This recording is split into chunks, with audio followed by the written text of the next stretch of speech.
ಶುಕ್ರವಾರವೆಂದರೆ ಸಂಪತ್ತಿನ ಅಧಿದೇವತೆಯಾದ ಲಕ್ಷ್ಮೀ ಮಾತೆಯನ್ನು ಆರಾಧಿಸುವ ದಿನ. ಈ ದಿನ ಲಕ್ಷ್ಮೀ ದೇವಿಯನ್ನು ಶುದ್ಧ ಮನಸ್ಸಿನಿಂದ ಮತ್ತು ಸರಿಯಾದ ವಿಧಿವಿಧಾನಗಳ ಮೂಲಕ ಪೂಜಿಸುವ ವ್ಯಕ್ತಿಯು ಎಂದಿಗೂ ತನ್ನ ಜೀವನದಲ್ಲಿ ಹಣದ ಸಮಸ್ಯೆಗಳನ್ನು ಎದುರಿಸಲು ಸಾಧ್ಯವಿಲ್ಲ. ಶುಕ್ರವಾರ ಸಂಪತ್ತಿಗೆ ಸಂಬಂಧಿಸಿದ ಅತ್ಯಂತ ಮುಖ್ಯವಾದ ದಿನವಾಗಿದೆ. ತಮ್ಮ ಜೀವನದಲ್ಲಿ ಆರ್ಥಿಕ ಸ್ಥಿತಿಯನ್ನು ಬಲಪಡಿಸಲು ಬಯಸುವವರು ಲಕ್ಷ್ಮೀ ದೇವಿಯನ್ನು ಮೆಚ್ಚಿಸಲು ಶುಕ್ರವಾರದಂದು ಈ ಕೆಲಸಗಳನ್ನು ಮಾಡಬೇಕು. ಶುಕ್ರವಾರ ಲಕ್ಷ್ಮೀ ಪೂಜೆಗೆ ಶ್ರೇಷ್ಠವಾದ ದಿನ. ಈ ದಿನ ಲಕ್ಷ್ಮಿಯನ್ನು ಆರಾಧಿಸಿದರೆ ನಮ್ಮೆಲ್ಲ ಆರ್ಥಿಕ ಸಂಕಷ್ಟ ದೂರಾಗಿ ಸಂಪತ್ತು ಹೆಚ್ಚಾಗುವುದು. ವಾರದ 7 ದಿನಗಳಲ್ಲಿ ಶುಕ್ರವಾರ ಲಕ್ಷ್ಮೀ ದೇವಿಗೆ ಮೀಸಲಾದ ದಿನ. ಅದರಲ್ಲೂ ಶ್ರಾವಣ ಶುಕ್ರವಾರವನ್ನು ಸಂಪತ್ತಿನ ಶುಕ್ರವಾರ ಎಂದು ಕರೆಯುತ್ತಾರೆ. ಈ ದಿನ ವಿಶೇಷವಾಗಿ ಲಕ್ಷ್ಮಿ ಆರಾಧನೆ ಮಾಡುವುದರಿಂದ ಮನೆಯಲ್ಲಿ ಸಂಪತ್ತು ಹೆಚ್ಚಾಗುವುದು. ಲಕ್ಷ್ಮೀ ಕೃಪೆಗೆ ಪಾತ್ರರಾಗಬೇಕೆಂದರೆ ಮನೆಯನ್ನು ಶುದ್ಧವಾಗಿ ಇಡಬೇಕು. ಮನೆಯಲ್ಲಿ ಕಲಹ ವಿರಸ ಇರಬಾರದು. ಮನೆಯಲ್ಲಿ ಸಕಾರಾತ್ಮಕ ಶಕ್ತಿಯು ಹೆಚ್ಚಿರಬೇಕು. ಹೀಗೆ ಮಾಡುವುದರಿಂದ ಆ ಮನೆಯತ್ತ ಲಕ್ಷ್ಮಿ ಆಕರ್ಷಿತವಾಗುತ್ತಾಳೆ. ಈ ದಿನ ಲಕ್ಷ್ಮೀ ದೇವಿಯನ್ನು ಹೀಗೆ ಆರಾಧಿಸಿದರೆ ಒಳ್ಳೆಯದು. ಶುಕ್ರವಾರ ಲಕ್ಷ್ಮೀ ಪೂಜೆಯ ಸಮಯದಲ್ಲಿ ಕಮಲದ ಹೂವು ಅರ್ಪಿಸಿ ತುಪ್ಪದ ದೀಪ ಹಚ್ಚಿ ಪೂಜೆಯನ್ನು ಮಾಡುವುದರಿಂದ ಲಕ್ಷ್ಮಿಯ ಅನುಗ್ರಹದಿಂದ ಹೊಸ ಆದಾಯದ ಅವಕಾಶಗಳು ದೊರೆಯುವುದು.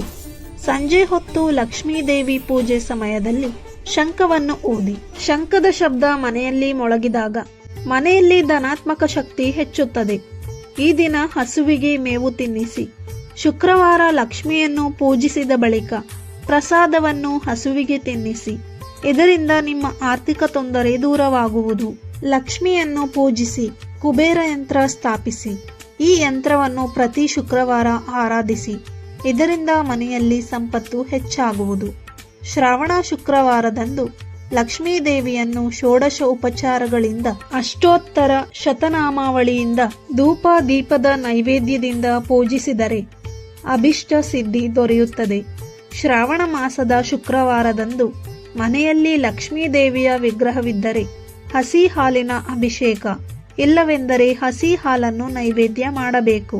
ಇದರಿಂದ ವಿಶೇಷ ಫಲ ಪ್ರಾಪ್ತಿಯಾಗುತ್ತದೆ. ಶ್ರಾವಣ ಶುಕ್ರವಾರದಂದು ದೇವಿಗೆ ಹಾಲು, ಪರಮಾನ್ನ, ಸಿಹಿ ತಿಂಡಿಗಳನ್ನು ಅರ್ಪಿಸಿ ನಂತರ ನೈವೇದ್ಯಗಳನ್ನು ಪ್ರಸಾದದ ರೂಪದಲ್ಲಿ ಹಂಚುವವರ ಕಾರ್ಯ ಸಿದ್ಧಿಯಾಗುತ್ತದೆ. ಶ್ರಾವಣ ಶುಕ್ರವಾರದಂದು ಶಂಕರಾಚಾರ್ಯರು ನೀಡಿದ ಕನಕಾಧರ ಸ್ತೋತ್ರ ಮತ್ತು ಲಕ್ಷ್ಮೀ ಅಷ್ಟಕವನ್ನು ಅಧ್ಯಯನ ಮಾಡುವವರ ಮನೆಯಲ್ಲಿ ಅಲಕ್ಷ್ಮಿ ನೆಲೆಸುವುದಿಲ್ಲ. ಇದರ ಜೊತೆಯಲ್ಲಿ ಧನಸಂಪತ್ತು ಮತ್ತು ಭೌತಿಕ ಸಂತೋಷವನ್ನು ಪಡೆಯುತ್ತಾರೆ. ಲಕ್ಷ್ಮೀ ಬೀಜ ಮಂತ್ರ, ಲಕ್ಷ್ಮೀ ಗಾಯತ್ರಿ ಮಂತ್ರ, ಮಹಾಲಕ್ಷ್ಮಿ ಮಂತ್ರ, ಜ್ಯೇಷ್ಠ ಲಕ್ಷ್ಮಿ ಮಂತ್ರ, ಶ್ರೀ ಲಕ್ಷ್ಮೀ ನರಸಿಂಹ ಮಂತ್ರ, ದ್ವಾದಶಾಕ್ಷರ ಮಹಾಲಕ್ಷ್ಮಿ ಮಂತ್ರ. ಇದರ ಜೊತೆಯಲ್ಲಿ ಲಕ್ಷ್ಮೀ ದೇವಿಗೆ ಸಂಬಂಧಪಟ್ಟಂತಹ ಶ್ಲೋಕಗಳು ಜೊತೆಗೆ ಮಂತ್ರಗಳನ್ನು ಪಠಿಸುವುದರಿಂದ ಸಂಪತ್ತು ವೃದ್ಧಿಯಾಗುತ್ತದೆ.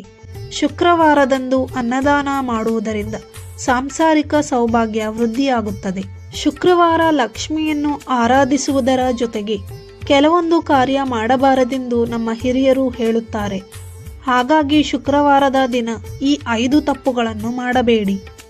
ಧರ್ಮಗ್ರಂಥಗಳ ಪ್ರಕಾರ ಈ ದಿನ ಕೊಳಕು ಬಟ್ಟೆಗಳನ್ನು ಧರಿಸಬಾರದು. ಹೀಗೆ ಮಾಡುವುದರಿಂದ ಲಕ್ಷ್ಮೀ ದೇವಿಗೆ ಕೋಪ ಬರುತ್ತದೆ.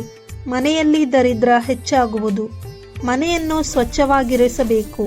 ಕೊಳೆ ಕಸ ಇರುವ ಮನೆಯಲ್ಲಿ ಲಕ್ಷ್ಮೀ ದೇವಿ ನೆಲೆಸುವುದಿಲ್ಲ. ಶುಕ್ರವಾರದಂದು ಹಣ ಆಸ್ತಿಗೆ ಸಂಬಂಧಿಸಿದ ಕೆಲಸ ಮಾಡುವುದನ್ನು ತಪ್ಪಿಸಬೇಕು. ಖರೀದಿಸುವುದು ಅಥವಾ ಮಾರುವುದು ಶುಭವಲ್ಲ. ಈ ದಿನದಂದು ಹಣ ಕೊಡುವುದು, ಸಾಲ ಪಡೆಯುವುದು ಕೂಡ ಮಾಡಬಾರದು.